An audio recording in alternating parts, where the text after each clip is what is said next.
करते हैं शुरुआत और सबसे पहले बात एसआईटी रिपोर्ट की। दरअसल उत्तर प्रदेश के अयोध्या धाम में श्री राम मंदिर दान विवाद की प्रारंभिक जांच रिपोर्ट सरकार को सौंप दी गई है। एसआईटी ने अपनी प्रारंभिक रिपोर्ट अपर मुख्य सचिव गृह संजय प्रसाद को सौंपी है। बताया जा रहा है कि रिपोर्ट में अब तक जुटाए गए तथ्यों, दस्तावेजों और शुरुआती निष्कर्षों का उल्लेख किया गया है। इस खबर पर लेंगे ताजा अपडेट अपने संवाददाता से, लेकिन इससे पहले कुछ जानकारी आपके साथ साझा कर लेते हैं। तो आपको बता दें कि एसआईटी रिपोर्ट में बड़े राज खुलने की उम्मीद है। एसआईटी ने अपनी प्रारंभिक रिपोर्ट सौंप दी है। एसीएस गृह संजय प्रसाद को ये रिपोर्ट सौंपी गई है। 6 दिनों की शुरुआती जांच पड़ताल की गई थी और उसके आधार पर ये पूरी रिपोर्ट सौंपी गई है। और इसके साथ साथ अब ये उम्मीद जागी है कि कई बड़े खुलासे भी इस रिपोर्ट के माध्यम से हो सकते हैं। लेकिन ऐसे में अब एसआईटी रिपोर्ट जो है उसके माध्यम से सवाल ये भी है कि अब कई सारे ऐसे लोग नहीं बच पाएंगे जिन्होंने चढ़ावे की चोरी की थी। जी हाँ, आप ग्राफिक के जरिए भी बताते कि एसआईटी रिपोर्ट में कई सारे राज खुलने की संभावना यहाँ पर नजर आ रही है। 6 दिनों की बात करें तो 6 दिनों की ये पूरी पड़ताल की गई थी, यानी कि एसआईटी ने एक एक तथ्य, एक एक बिंदु की जांच की, एक एक परत खोली और उसके साथ अपनी एक पूरी समग्र रिपोर्ट तैयार की है और इस रिपोर्ट को अब सरकार को सौंप दिया गया है। तो एसआईटी ने ये प्रारंभिक रिपोर्ट सौंप दी है। तो आपको बता दें कि रामलला यानी कि अयोध्या से जुड़ा हुआ ये पूरा मामला, चढ़ावे की चोरी से जुड़ा हुआ ये पूरा मामला, जिसके बाद उत्तर प्रदेश सरकार ने एसआईटी का गठन किया था और एसआईटी ने 1 सप्ताह के भीतर अपनी जो पूरी रिपोर्ट है वो आज सरकार को सौंप दी है।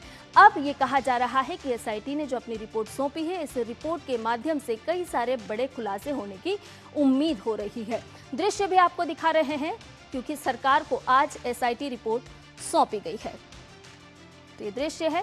आपको बता दें कि 3 सदस्यीय एसआईटी का गठन किया गया था। उत्तर प्रदेश सरकार ने एसआईटी का गठन किया था।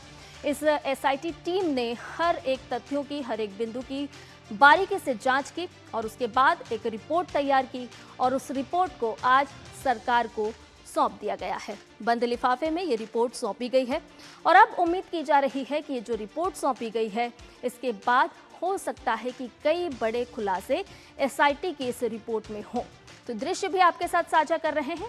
अब एक सवाल यहाँ पर है कि आखिर अब तक जांच में क्या कुछ हुआ है। तो लेकिन आपको बता दें कि चढ़ावा चोर जो हैं वो अब किसी भी सूरत में नहीं बच पाएंगे। एसआईटी रिपोर्ट पर सूत्रों से भी जानकारी मिल रही है। तो एसआईटी रिपोर्ट पर सूत्रों ने जो जानकारी साझा की है उसके माध्यम से अगर आपके साथ साझा करें तो सवालों के घेरे में ट्रस्ट के पदाधिकारी भी आते हुए नजर आ रहे हैं। कुछ कर्मचारी ऐसे हैं जिन पर केस करने की सिफारिश भी है। ये सब कुछ सूत्र बता रहे हैं और मामले में अब तक किसी को क्लीन चिट मिलती हुई नजर नहीं आ रही है, यानी कि हर कुछ जांच के पहरे में है, हर कोई जांच के दायरे में आता हुआ नजर आ रहा है। दान और निगरानी व्यवस्था पर यहाँ गंभीर सवाल भी उठते हुए नजर आए हैं और विस्तृत जांच के लिए समय की और भी मांग यहाँ पर हुई है। तो नहीं बचेंगे चढ़ावा चोर, यानी कि जांच के वो शिकंजे में है, जांच के पहरे में है। हर एक बिंदु, हर एक तथ्य के साथ उनकी जांच की जा रही है और हर कीमत पर उनको खंगाला जा रहा है, रिकॉर्ड्स खंगाले जा रहे हैं, दस्तावेजों को खंगाला जा रहा है, यानी कि किसी भी कीमत पर अब चढ़ावा चोर नहीं बच पाएंगे। मामले में अब तक किसी को भी क्लीन चिट यहाँ पर नहीं दी गई है। सभी जो भी इससे जुड़े हुए लोग हैं वो सब जांच के दायरे में यहाँ पर नजर आ रहे हैं। अब आपको ये भी बताते हैं कि आखिर ये जो पूरी जांच है इसमें अब तक क्या कुछ हुआ है। तो डिजिटल सबूतों की जांच की गई है, दस्तावेज और रिकॉर्ड जुटाए गए हैं, एक एक दस्तावेज, एक एक रिकॉर्ड को खंगाला गया है, बारीकी से परखा गया है और जांच के दायरे में ट्रस्ट के पदाधिकारी भी हैं, यानी कि ट्रस्ट के जो पदाधिकारी हैं वो भी इस जांच के दायरे में है, वो भी इससे दूर नहीं है, बचे नहीं हैं। अयोध्या ना छोड़ने की चेतावनी भी साफ तौर पर उन्हें दी गई है, यानी कि इस समय उन्हें अयोध्या में ही रहना होगा, आप स्टेशन नहीं छोड़ेंगे। 2021 तक के रिकॉर्ड खंगाले गए हैं। मामला 2026 में भले ही सामने आया हो, लेकिन 2021 तक के रिकॉर्ड खंगाले गए हैं। सीसीटीवी फुटेज भी खंगाले जा रहे हैं, यानी कि हर वो माध्यम जिससे बारीकी से जांच की जा सके, दूध का दूध, पानी का पानी हो सके, वो सारे माध्यम अपनाए गए हैं। डिजिटल सबूतों की जांच की गई है, सीसीटीवी की जांच की गई है। तो आपको बता दें कि जांच के दायरे में ट्रस्ट के पदाधिकारी भी हैं, यानी कि ये जो घेरा है ये छोटा नहीं बल्कि ये घेरा बहुत बड़ा है, सभी जांच के दायरे में है और चंपत राय समेत 150 को वार्निंग भी दी गई है। और आपको बता दें कि इस पूरे मामले से ही जुड़ी हुई एक और ताज़ा अपडेट भी इस वक्त सामने आ रही है।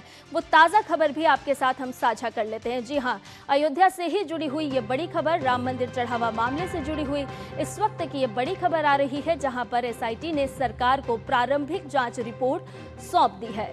राम मंदिर चढ़ावा मामला जो कि तेजी से प्रकाश में आया, लेकिन उत्तर प्रदेश सरकार ने इस पूरे मामले को लेकर के एसआईटी का गठन किया। 3 सदस्यीय एसआईटी का गठन हुआ था और इसी को लेकर के मुख्यमंत्री योगी आदित्यनाथ का बड़ा बयान भी है। उन्होंने कहा है कि एसआईटी जांच से पूरी सच्चाई सामने आएगी, क्योंकि यह आस्था से जुड़ा हुआ मामला है, तो इसीलिए एक एक सबूत जुटाए गए हैं, जांच जारी है और सबूत जुटाए जा रहे हैं। मामले से जुड़े हुए और भी कई ऐसे पहलू हैं जिनकी जांच अभी भी जारी है, ये कहना है एसआईटी का।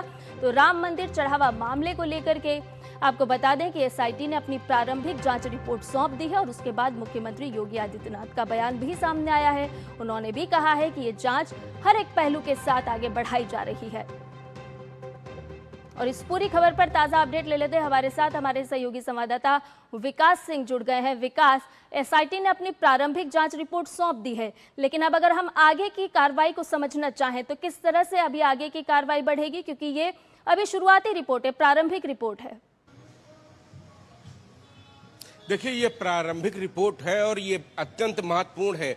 यही दिशा तय कर रही है आगे की जांच रिपोर्ट का। इसमें वो सारे बिंदु आ गए हैं, चाहे वो दान की गणना हो, दान का रखरखाव हो, दान को बैंक तक ले जाना हो, या जो ऐसा चंदा दिया जाता है जो बॉक्स के जरिए नहीं सीधे ऑनलाइन रहता है अथवा चेक के द्वारा रहता है, उन सारी चीजों की गणना किस प्रकार से होती है, गणना करने वाले कौन है, उस गणना के बीच में कितनी औसत गणना हुई, ये सारी चीजें हैं।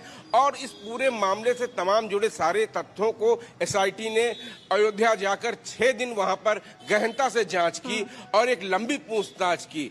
इसमें तमाम सारे ऐसे नाम थे जो संदिग्ध लग रहे थे, जो परिस्थितिवश जिनको माना जा रहा था कि इनकी इनकम इतनी ज्यादा कैसे बढ़ गई है। खास तौर से इस पूरी प्रक्रिया में राम मंदिर में जो दान की प्रक्रिया से जुड़े, नोट गिनने की प्रक्रिया से जुड़े हुए लोग हैं, उनसे बातचीत की। वहां पर जो मौजूद बैंक कर्मी थे उनसे बातचीत की गई है, ट्रस्ट से जुड़े पदाधिकारियों से बातचीत की गई है और एक लंबी गहन पूछताछ के बाद अब एसआईटी ने प्रारंभिक रिपोर्ट दी है। अब इसमें शासन इसको अध्ययन करेगा और अध्ययन करने के बाद सामान्यतया 24 घंटे से 48 घंटे में आपको एक्शन देखना शुरू हो जाएगा, क्योंकि माना यह जा रहा है कि कुछ लोगों पर कुछ एफआईआर की सिफारिश कर सकती है। मंदिर प्रबंधन में भी बदलाव के संकेत इसमें आ सकते हैं। किस तरीके से प्रबंध कमेटी में क्या कुछ बदलाव किए जा सकते हैं और सिक्योरिटी को लेकर भी कुछ बातें कही जा सकती हैं। इसमें अभी इसकी फाइनल रिपोर्ट आना बाकी है। एसआईटी इस मामले में कुछ और लोगों को अपने साथ लेना चाहेगी। हो सकता है कर्मियों को उसको और जरूरत पड़े। अपनी संख्या में 3 सदस्यीय एसआईटी थी, तो उसको और जो चीजें जरूरत होगी फाइनल रिपोर्ट बनाने तैयार करने के लिए, तो एसआईटी में कुछ सदस्यों की संख्या बढ़ाने की भी डिमांड कर सकती है, कुछ समय की भी मांग कर सकती है। कुल मिलाकर 15 दिन, अगले 15 दिनों में जब फाइनल रिपोर्ट आएगी तब सारी चीजें निकलकर सामने आ जाएंगी, क्योंकि दान की गणना के साथ साथ इस मामले पर जो भी हेराफेरी के आरोप लगे हैं उस चीज की तो जांच कर ही रही है एसआईटी। इसके साथ साथ इससे जुड़ी सिफारिशें भी ये एसआईटी करेगी उसको सुरक्षित रखने के लिए। तो ये सारी चीजें एसआईटी की जांच के दायरे में था। अब हम देखेंगे जिस बदलाव के संकेत का विकास यहाँ पर आप जिक्र कर रहे हैं, तो एसआईटी सामान्यतः क्या होता है, इस तरह की रिपोर्ट जब देती है एसआईटी अपनी तरफ से, तो क्या उसमें कोई सुधार या सुझाव भी सिफारिश के माध्यम से दिए जाते हैं इस तरह की रिपोर्ट में? जी बिल्कुल, दोनों चीजें होती हैं। इस मामले में जो लोग संदिग्ध हैं, जिन जिन लोगों पर कार्रवाई करने की जरूरत है, उसकी सिफारिश करती है एसआईटी कि इनके खिलाफ मामला दर्ज कराया जाए, इनके खिलाफ ऐसे एविडेंस मिल रहे हैं, इनकी भूमिका संदिग्ध है, ये सारी चीजों पर कानूनी प्रक्रिया चालू होती है। दूसरी तरफ सुझाव देती है एसआईटी, निष्कर्ष निकालती है कि ये चीजें आगे से की जाएंगी तो ऐसा कभी हो नहीं सकता है। वह सारी चीजें, सिफारिशें भी एसआईटी करती है। इस मामले में तो प्रारंभिक रिपोर्ट उसने अभी दे दी है। 48 घंटे के अंदर हम देखेंगे कि एक्शन जमीन पर नजर आने लगेगा। इसके बाद एसआईटी अपनी आगे की प्रक्रिया चालू करेगी कि उसने जो डिमांड की होगी उस अनुसार वो फाइनल रिपोर्ट तैयार कर सके, जिससे दूध का दूध पानी का पानी मुख्यमंत्री ने जो बात कही थी वह हो सके। वह प्रक्रिया अब चालू हो गई है। निश्चित तौर पर विकास करोड़ों करोड़ लोगों की आस्था का ये बड़ा एक मुद्दा है, एक विषय है, और इसीलिए उत्तर प्रदेश सरकार ने तुरंत संज्ञान लिया, एसआईटी का गठन किया और साफ तौर पर यह भी कहा कि दूध का दूध और पानी का पानी होगा। लेकिन यहाँ पर आपसे ये भी जानना चाहेंगे, ये भी समझना चाहेंगे कि ये प्रारंभिक रिपोर्ट है, इसके बाद पूर्ण रिपोर्ट कब तक आएगी और ये जो जांच है अब किस दिशा में आगे बढ़ती हुई नजर आएगी, और भी संदिग्धों को हिरासत में लिया जाएगा, क्योंकि एसआईटी ने साफ तौर पर यह कहा है कि अभी कोई भी अयोध्या नहीं छोड़ेगा।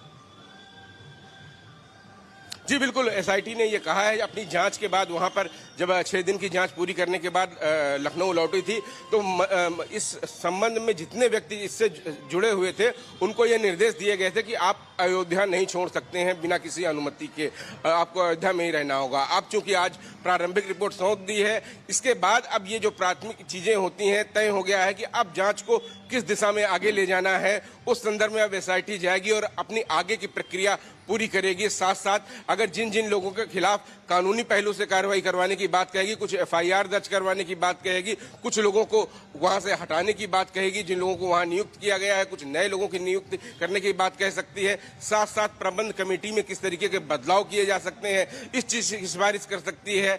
ये तमाम सारी चीजें एसआईटी की प्रारंभिक जांच में आ जाएंगी और इसके बाद एसआईटी आगे की अपनी फाइनल रिपोर्ट में सारी चीजें तैयार करके देगी। जिसने अभी 6 दिनों में जिसे उसने तैयार किया है उसे उसके निष्कर्ष रूप में फाइनल अपनी रिपोर्ट सबमिट करेगी। विकास, अब इस पूरे मामले को लेकर के थोड़ा सा पीछे चलते हैं। जब ये मामला प्रकाश में आया था उस समय, जिस समय में एसआईटी का गठन हुआ, और एसआईटी ने कौन कौन से ऐसे बिंदु या कौन कौन से ऐसे साक्ष्य जुटाए जिसके आधार पर आज ये पूरी रिपोर्ट तैयार करके पेश की गई है सरकार के सामने?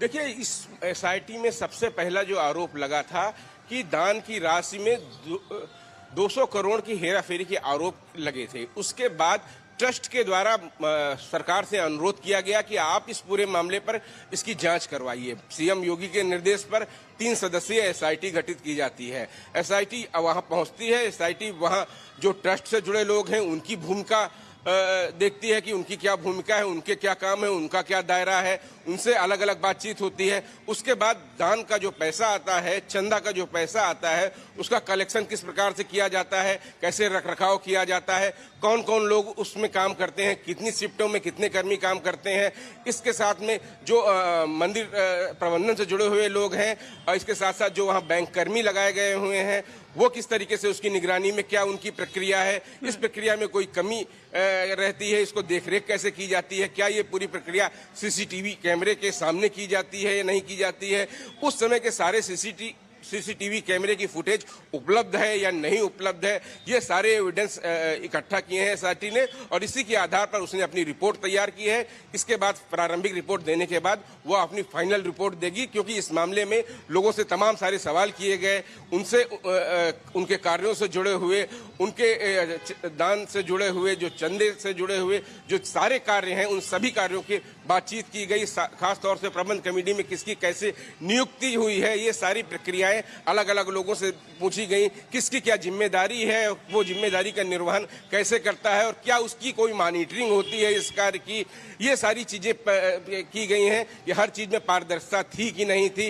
इन सारी प्रक्रियाओं पर एसआईटी ने अपनी प्रारंभिक रिपोर्ट दे दी है। अब आगे चलकर इस पर विस्तृत रिपोर्ट, फाइनल रिपोर्ट एसआईटी दाखिल करेगी। लेकिन प्रारंभिक रिपोर्ट के बाद माना यह जा रहा है कि अगले 48 घंटों के अंदर ही एक्शन देखना जमीन पर चालू हो जाएगा।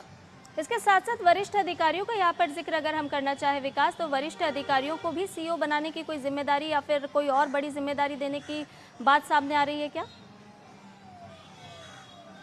जी बिल्कुल, ऐसे बदलाव के संकेत मिल रहे थे कि जिस प्रकार से माँ वैष्णो देवी ट्रस्ट बनाया गया है उस तरीके से भी यहाँ पर एक सीईओ की नियुक्ति कर दी जाए। लेकिन इस संबंध में निर्णय लेना होगा कि क्या निर्णय लिया जाता है। इस तरीके की सिफारिश भी की जा सकती है कमेटी के द्वारा, क्योंकि ये भी काफी ज्यादा चर्चा का विषय रहा है कि यहाँ पर जो ट्रस्ट बनाया गया है, ट्रस्ट के साथ साथ एक सरकारी अधिकारी को सीईओ के रूप में नियुक्त कर दिया जाए। जैसे अन्य धार्मिक संस्थानों में कुछ जगहों पर ऐसा है भी।